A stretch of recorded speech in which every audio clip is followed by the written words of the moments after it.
Happy New Year! 2024 is here, and there is something I personally find so exciting about a new year. It just feels like a fresh start. If you are someone like myself that loves to set goals for the year ahead, then this video is definitely for you. I will be going through some of my goals for 2024, but also providing you with some tips to not only set goals in 2024, but also achieve them.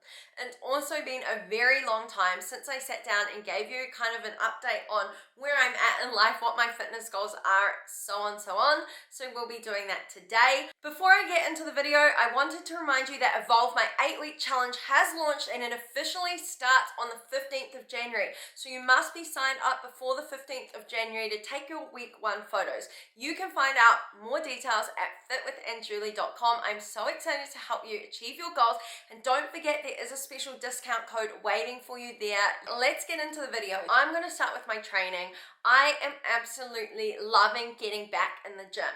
Last year, towards the end of the year, I had hit a funk, and I wasn't shy about sharing this with everyone on social media. I said I'd hit a funk.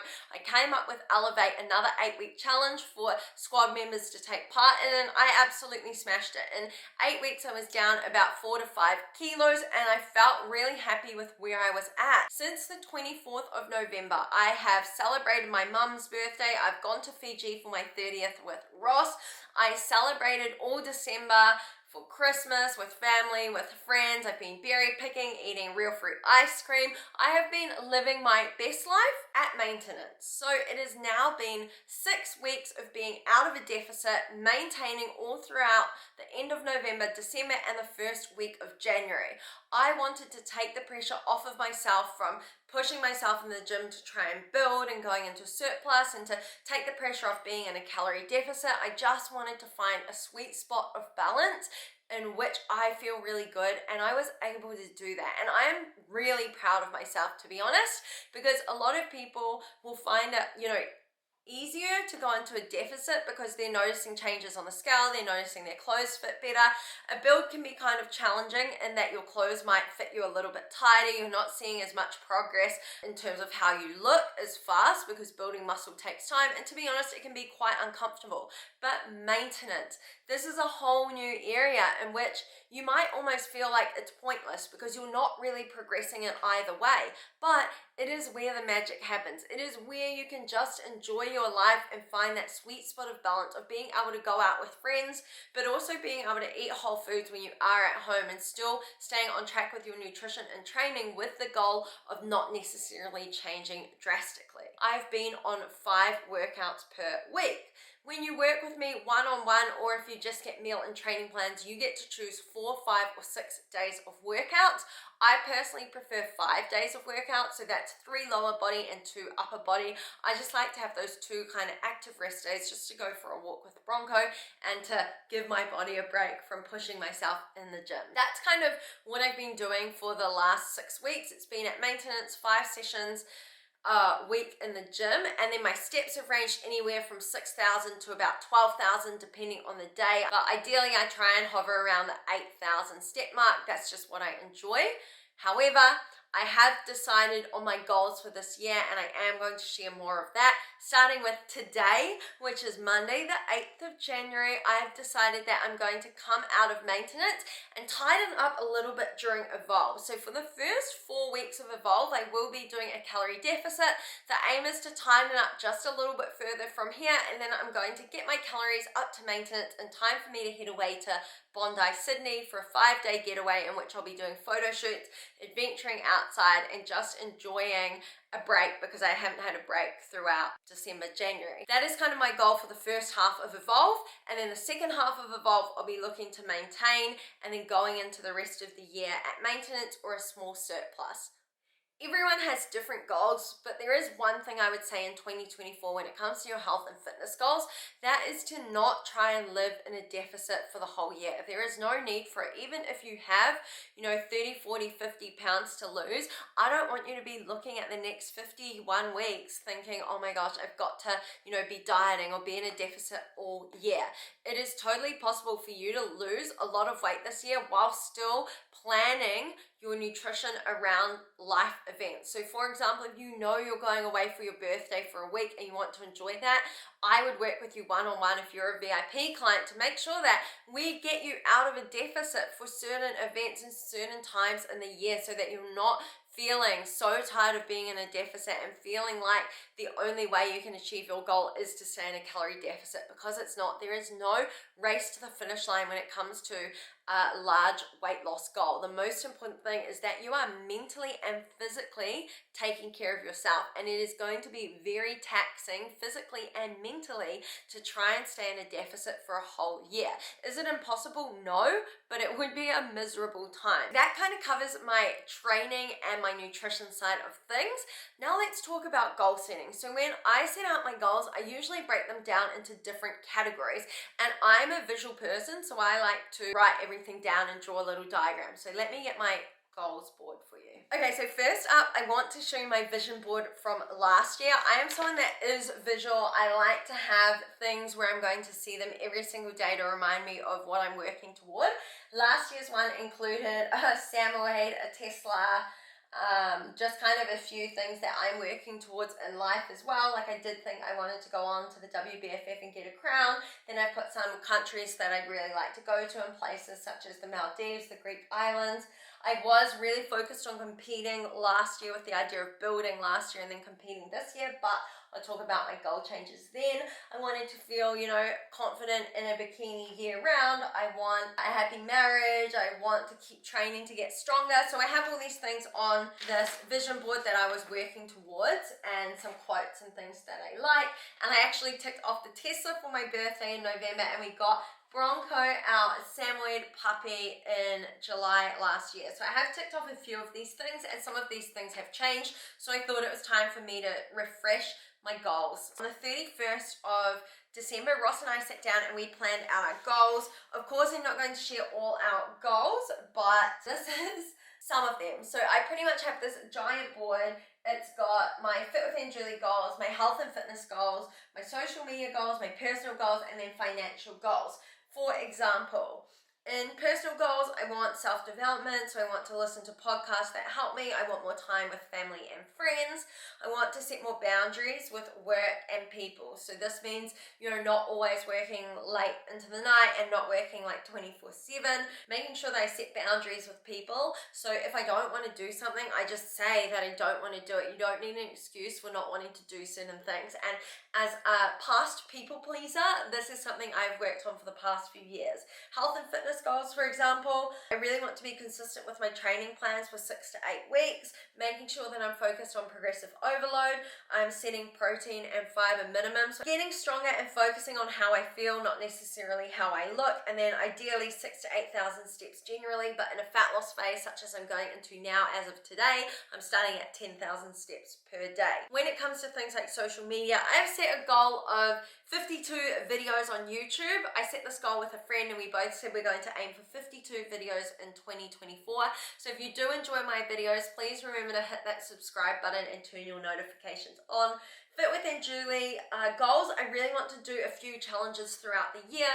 So there'll be this one, Evolve, and then there'll be another one later in the year, as well as an end of year challenge. Other things I want to work on are some on-demand workouts. So I want to upload some live workouts to the app for my clients. I also want to refresh the videos in the app, and I would like to do 1 or 2 meetups, probably a meetup in Auckland, New Zealand, and then hopefully a meetup in Sydney next month. So if you are in Sydney, let me know if you'd like to do something like the Bondi to Coogee walk, because I would love to meet you and love to do that.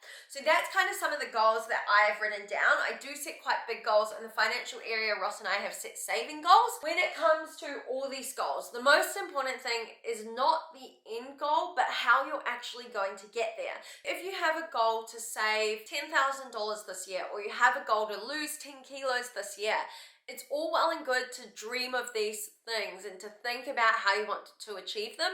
But the most important thing is what you're actually going to need to do in order to achieve them. Break that down. If you know you want to lose 10 kilos this year, what does that look like to you? You already know that half a kilo of weight loss, about 1 to 2 pounds of weight loss per week, is considered healthy. Put a time frame on that of about 20 weeks. Give or take that you're not going to be perfect for the full 20 weeks. Maybe you want to give yourself 24 weeks. You're looking at, 4 to 6 months to lose 10 kilos. Of course, people have worked with me and lost 10 kilos in 90 days, so it's going to vary based on the individual and their commitment to it and how much weight they have to lose. But if your goal is 10 kilos, look at your time frame of being anywhere from 3 to 6 months.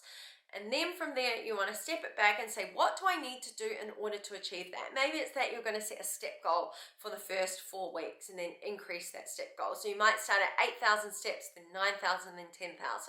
How much water are you going to drink? What are you going to focus on? Are you going to focus on your sleep? Are you going to get a meal plan? Are you going to learn to track your macros? Are you going to work with a coach such as myself one-on-one? If you have never achieved your health and fitness goals in the past and you've tried to do it on your own many times before, then something needs to change, because as I've always said, nothing changes if nothing changes. If you do need help, you know what to do, head along to fitwithanjuli.com and we can get started working together this week. But if you are someone that does want to do it on your own, then look at all your habits and be honest with yourself about what needs to change. Are you eating takeaways too much? Are you not moving your body enough? Do you need to sign up to a gym that's closer to you, or to start working out at home because you end up waiting to the end of the day and then don't go to the gym because you're too tired after a full day of work? It is really important that you not only have an end goal, but you have a plan of attack in order to achieve it. Same with saving money. If you have a goal of saving 10,000 for the whole year, break that down into, weekly or monthly saving based goals and look at where you can save money. Things that Ross and I don't skimp out on are our health. We are making sure that we're getting in enough protein. That means prioritizing our groceries and making sure that we budget for our groceries, fitting in whole foods that we also align with our goals, but we also like to have some soul food, so we include that too. Habit tracking. Habit tracking is a huge plus for myself as well as many of my clients. This is why I provide you with a habit tracker when you sign up to work with me. Whether you're doing an 8-week challenge or you want to have a 90-day habit tracker, I've got you covered. This is my Evolve 8-week habit tracker. I actually started on the 1st of January. Cliche, I know, but whatever.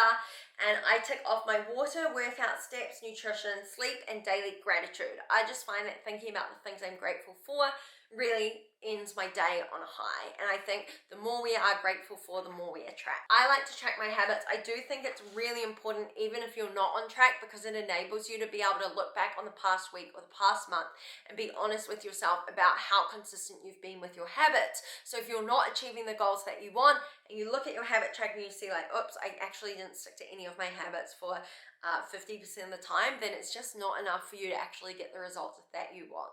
A few key things to help you with your goals. Have an idea of what your goals are. Break them down into smaller, more manageable bite-sized pieces. Get a proper plan in place and realize what actions you need to take in order to achieve those smaller milestones that get you closer to that bigger milestone. Habit tracking. Not only is habit tracking important for, ticking your good days, but also for reflecting and being accountable to someone. Whether it's me as your coach or whether it's your partner, a friend, a family member, this person needs to be there to hold you accountable. So you can't go to your partner or your best friend and say, my goal is to go to the gym 5 times a week, and come Sunday they ask you, did you go in the gym 5 times a week? And you say no, and they say, oh, that's okay, next week. You need someone that's going to say like, hey, actually you said you were going to go to the gym 5 days per week. What happened? Why didn't you? How can you better set yourself up for success next week? That's kind of my chit chat on goal setting. I have a lot to say. I feel like last year was just wild. I had a lot going on and I couldn't really share. This year I am really excited for. I have invested in myself going into this year. I have set myself up with a whole new workstation so that I can work more productively. In terms of this, what I mean is my iMac is 8 years old. It keeps cutting out on me when I'm editing videos, and all last year I said to myself like, oh, I really need a new computer. I really need a new computer. And then finally I get to Christmas, post-Christmas sales, I said, okay, I'm getting myself a new setup. I got a new setup, including a walking mat. I just feel really set up for 2024. I do believe in investing in yourself and investing in the things that make you happy and take you close to your goals. For me personally, I absolutely love content creation, and something that I really wanted to do in 2024 is be more consistent across all my platforms, but not just consistently posting for the sake of posting. I want to post things that I enjoy talking about, that I enjoy doing, that I just enjoy sharing. So that is the big focus for me in 2024.